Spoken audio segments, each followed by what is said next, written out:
Hello everyone, how you doing? And welcome back to Skye and Evan in the morning. And today we're gonna be talking about a Brazilian movie, arguably the greatest Brazilian movie of all time, City of God. Evan, what did you think of City of God? I was quite impressed. This is we've talked about this before, those movies that you just hear are all-time classics and then you watch them and you're like, "Yep, that was pretty much what I'd heard." Um of all things, what this actually reminded me of straight up was Martin Scorsese. It's It does have that very vibe, especially similar. the non-linear shit. It feels like Goodfellas. Yes. And the use of soundtrack. Like Mm, it's a very violent like gang movie like that straight up has kids shooting and killing people, but yeah. there's this energy, this like playful, like in for the ride energy that like Yeah. movies like Goodfellas and this give you to show the appeal, show why people are part of this world, Yeah. even though it's violent. It almost always like leads Yeah, to it's why tragedy. the So. kids would want to be part of this world because they see it as like exhilarating. But there's that amazing fucking scene with the kids where they shoot where Zepican shoots them in the fucking foot and they're just fucking Yeah, crying and you're like, Jesus Christ, they're children, and they make one of the kids shoot the others. Fucking, it's brutal. I was blown away that they committed to Hmm. that because it's so easy to be edgy with violence with kids, right? You like make someone like they were a bad seed from the start, but it's like Hmm.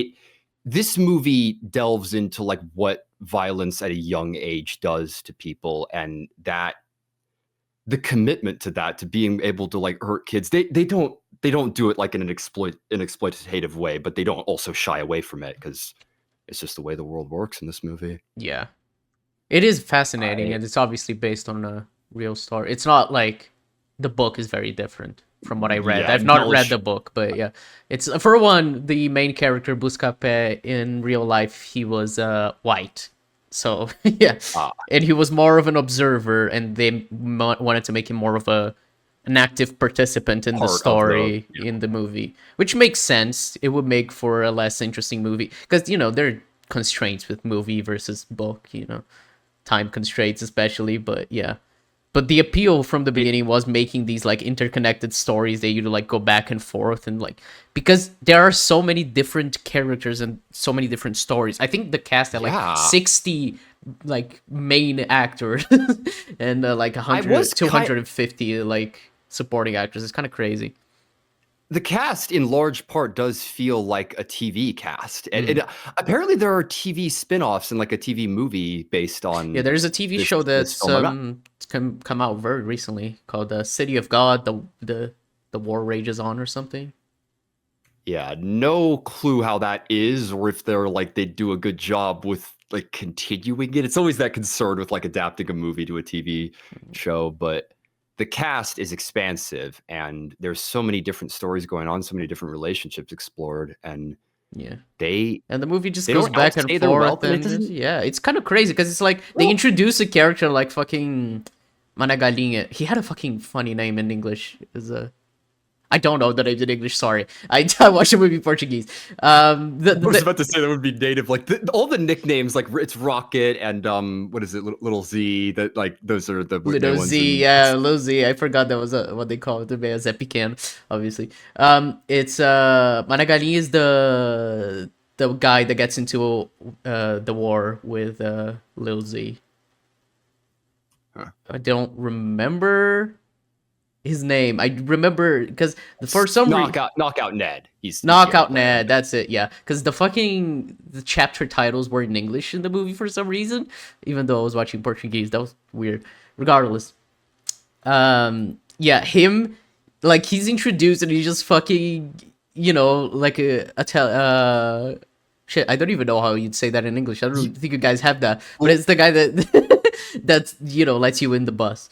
Um, and Yeah, that was interesting. Like you're in the bus, and then they like you pay to get through. Like you're yeah. in almost like a lobby. That's an interesting idea. Like in the Well, states, yeah, you gotta pay up front yeah, you usually, or just have a pay to their pass. driver. Yeah, nowadays you do this in Brazil because they didn't want to pay anymore that person because it was like paying two people, the driver and so it got too expensive, especially with the bus prices going up. so they wanted to like from keeping the bus prices to go even more up, they just you know deleted that job, which is funny because now there's like an empty seat behind like the counter at every bus in the country. Yeah, it's not very comfortable. Regardless, yeah, he's just like there working at a bus, and it's just like the most chill guy you've ever seen in your life. And then he comes back, and he just like when he comes back, he starts a Yeah. war, and it's fascinating because I was like, I was thinking like his side was gonna be the good side, of the war. Maybe he would change Well, Sonora. I assume his name was Carrot in English. Like it'd make him yeah, it's like Carrot. yeah, because that is his name in Portuguese, just like It's a translated. hilarious nickname, Carrot. My Carrot, God. yeah. But like I thought he was gonna like make him change for the better and everything like that. Like because there are certain aspects of this movie that treat like these gangs as like actually looking after their people, but they're still Yeah, 'cause there's ultimately always, like selfish. well, that's what I love about gangster stories like Goodfellas. The Penguin had this as well. It's like there's a sense of like family or loyalty. Like Uh-huh. what are gangsters always known for? They always know everyone. They like know Yeah. your family. They ask like, "Hey, how's your mother like doing? Like what you like is your aunt like paid like this?" Like Well, it's they the whole they owe thing things and all from that. it's the whole thing from Penguin where he like looks up to that one dude, right? Who everyone knew when when he Yeah, walked down I the forget street. I his forgot his name. That name. guy. Yeah, it was like Yeah. yeah, it was Cobb's whole inspiration. Yeah, the guy who plays him is really good. He's really Yeah. memorable. Even he hasn't had too many big roles. I remember looking him up. I thought I knew him for something bigger, but Hmm. yeah, that sense of brotherhood and loyalty is like throughout all the characters' relationships in the movie, and it they feel tangible as well. That's the Yeah. thing I like is the violence is just part of the world, but they don't feel like monsters. That like I said, they're caught up in the ride. They laugh and are like just cheering after that, and Yeah. it's and like you were saying with like the good side, because that's how it starts. Yeah. Is Well, it is where he he says tries? like, He "Oh, says he doesn't want there's to kill some anyone. rules," and then he says, then he learns there's an exception to every rule, and then the exception Yeah, becomes the rule. Like that was fucking amazing dialogue from the narration there. Just like, and yeah, the way that they closed the story out was ingenious in that regard, because that exception is what gets him gets him killed. killed. Exactly. There's a Yeah. like he kills the dad of one of in the bank, and that guy who he tried to help. And I love that at the end that he says like, why, what got you into this? Like, why are you here? Hmm. It's just somewhat on the opposite end, but he's just like, you shouldn't be here. You're a kid. Yeah. And and also the ending on top of that, which I love, is the note. The shot is ingenious because the final note, like the rocket gets like a bunch of pictures, and he like has pictures that prove police corruption.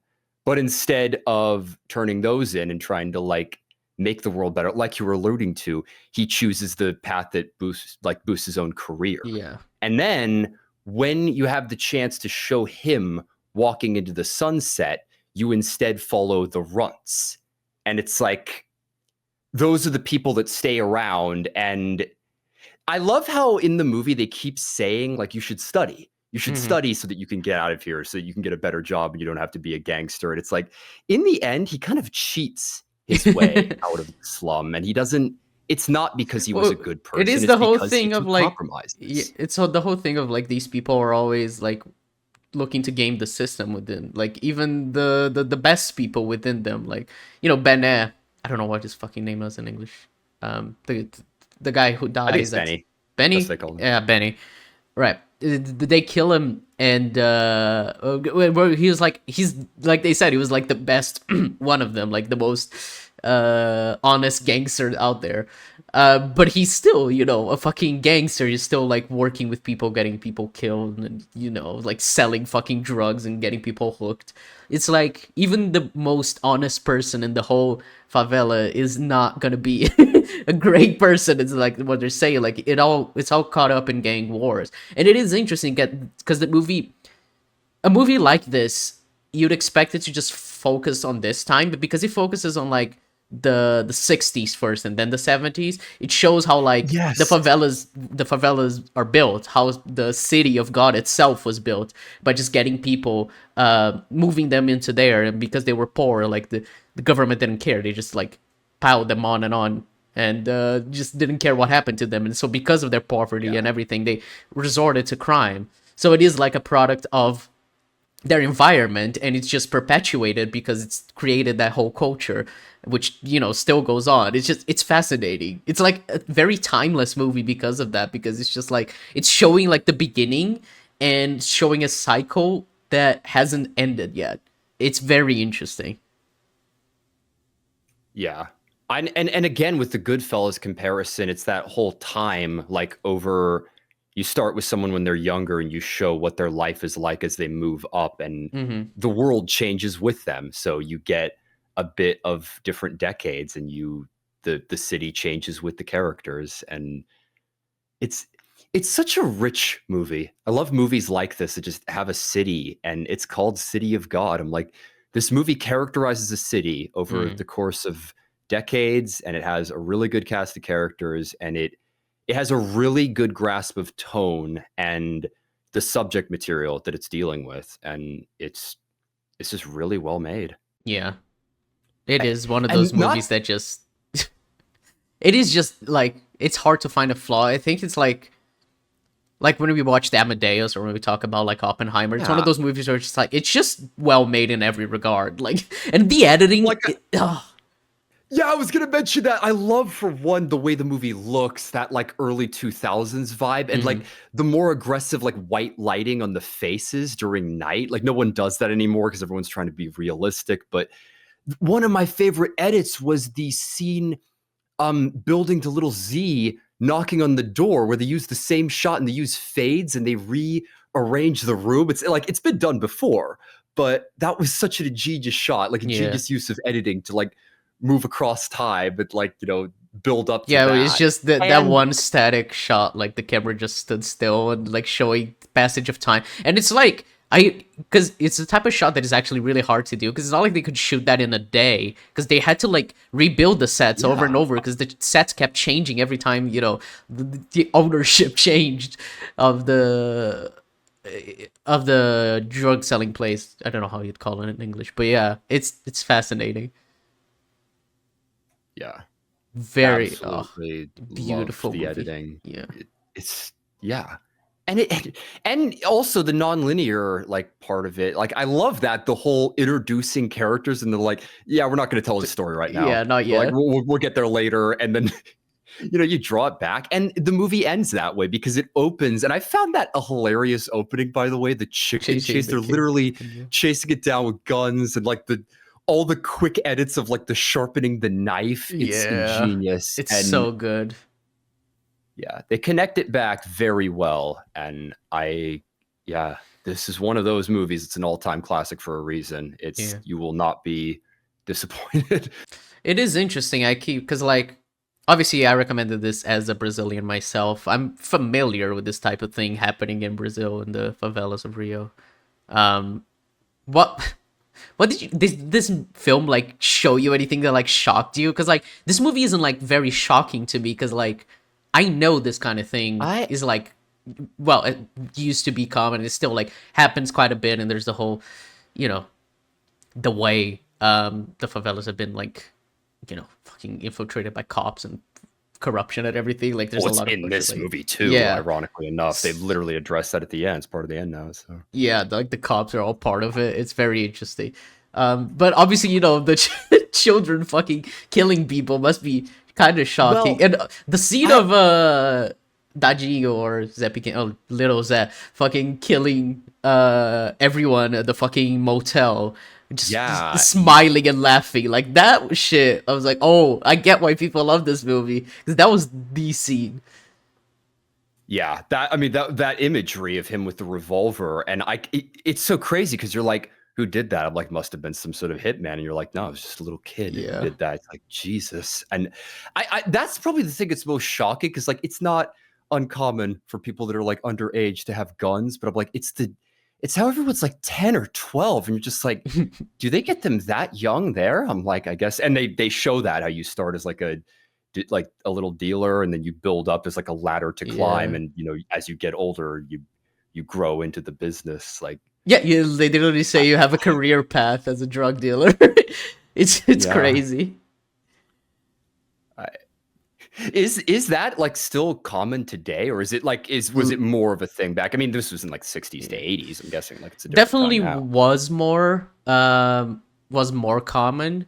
But it does still happen. The gangs are still, like taking control of the favelas. It's like it's rough because this kind of thing it feels a bit weird and like just like it isn't all that is there, and like there are other aspects of like living in communities like that aren't like this Oh, like awful like hell state. They obviously picked like the worst of the yeah, worst to make a movie they about it. definitely try. They don't focus on like people. There's like no person who just bakes bread for people or Yeah, whatever, and it's just like the nice lady. It's like you kind of follow the people that are having a really rough time yeah. or in rough shit. So Yeah. The thing was like that whole war and everything, it did happen. And there's another movie about similar stuff that I will probably recommend at some point that is also a very very famous Brazilian movie called Elite Squad. So, um that movie also explores that more from the side of like police and how corrupt the police were. It's very interesting. Um and that one, if I remember correctly, it is set like later on. It came out, I think, in 2007 because this movie obviously is set in the 60s and 70s. Um, the Elite Squad, I think, is set in the 2000s. Anyway, I completely forgot what the point was. Oh yeah, if it still happens. Yeah, a little. It's just not as bad as it used to be. These communities like they're not as unsafe as people would as like these movies like make them out to be. But yeah, that kind of shit does happen. The gangs taking control of the favelas especially is like a thing, but they don't rule the same way that they used to. They're not going to war all the time, but yeah, it does still happen, just not as bad, I guess. yeah, I was thoroughly impressed by this movie. It's funny, like I said, there's just all-time classics that you just hear are great, and this is one of them. It makes people's top tens for a reason. It's a very poignant film about crime and violence, and and it's and products of its time as well. Like it explores the 60s and 80s and this whole culture, this whole like slum life. I loved it. I love this movie. I'm glad. Yeah, I really, really loved it too. Heresy that me, a Brazilian, didn't watch this movie until now, but yeah, it I is. didn't appreciate. I think I knew it was like South American. I didn't know if it was like Brazilian specifically. Yeah, And I didn't look up much of it. I didn't want to know. I just kind of wanted to be surprised. yeah, it is one of those movies that just like everyone says is like one of the greatest of all time. So it is. It's funny. It has like a 4.6 on Letterboxd and an 8.6 on IMDb. It's insane. Everyone loves this movie, and I knew it was Brazilian, so it's one of those things I needed to watch it. But at the same time, I appreciate that I watched it now and not when I was younger, because it's it's not a movie for when you're a kid. So even though Brazilians should all watch this movie, it shouldn't be a thing of you know watching it too young, because it is very shocking in some ways, very graphic. Oh, Yeah, classic, but maybe right time. yeah, exactly. All right, I think that's it. I think that's all we have for today. Um, Yeah, don't have too many other talking points. yeah. I imagine you'd recommend this. Oh yeah, I think we both very highly recommend this movie for sure. Yeah, glad to have finally seen it. Yeah. All right, Evan. Now it's time for you to recommend something. It is indeed. I had one that you would have hated before. I was gonna go with it until I realized the next episode, and probably this one actually will be in October. So I want to start recommending some Horror, yes. spooky season stuff. I watched the '50s invasion of the Body Snatchers in a film class, Mm-hmm. and it's very much a product of the Red Scare and like communism, and it's a like the story is like very much like a '50s movie, but I am recommending the remake of Invasion of the Body Snatchers with Donald Sutherland. Ooh. I've heard very different from the original Invasion of the Body Snatchers, and very good and very terrifying. I've never watched it, but I saw the original, so I'm I'm going with definitely gonna the watch both, 70s but version. I'm definitely gonna watch both in preparation. But yeah, fun. All right. The first one's good. Like I said, it's a little dated and a little like cheesy, and the ending, they added like the end. It's one of those movies where they like added an ending that made audiences more satisfied, but like the intended ending is kind of better and more poignant. So yeah, maybe I should rewatch that. It's been years. So. All right, fun times. I did not expect that to be a recommendation, and I'm glad to start getting into the fucking spooky season movies. I've been watching so many horror movies this week. I've watched like 80% of the Conjuring universe this week. It's been crazy. Yeah, I saw you rewatched Annabelle. Oh my God, I still haven't watched a lot of Conjuring movies. I might be watching the new one here in a minute with a They're friend. fascinating. I might watch Conjuring 4 Friday. Who knows? Those movies are fascinating. They're just outright just like Christian propaganda. It's so funny. It's so and funny. the Warrens as well, like Warrens, yeah. super heroizing them. It's just like, It's dude, great because they were artists. con artists in real life and they make them sound like the fucking heroes. It's so funny. But the Nun 2 might be the funniest film I've watched in like a couple of years. I low key have been tempted to watch The Nun because of exactly that. Like I've heard it's funny and it is just so jump scare filled. It's like, what are we doing? The first that the Nun it entire is, point? but like the Nun 2 is so much funnier. We might, Oh really? yeah, might Oh, be a good God. one for us to watch and do a drinking game or something because that movie's hilarious. It's great. It's great. All right. Anyway, before we get too far away from the point, yes, Invasion of the Body Snatchers. We shall watch that next week. Yep. And spooky season start. Perhaps some interesting ideas we can come up with. Yeah, I Fun have. watches. I think on my list I have one at least. Oh, I have two. Yeah, I have two horror movies on my list to recommend for the podcast, so that's fun. Oh, actually, I was just checking the wrong list. I actually made a letterbox list for it. It's private though, so you guys are not going to be able to get into my ideas. But yeah. All right, folks. Thank you for watching. We'll catch you next week for Invasion of the Body Snatchers. Yeah, bye bye. Bye bye.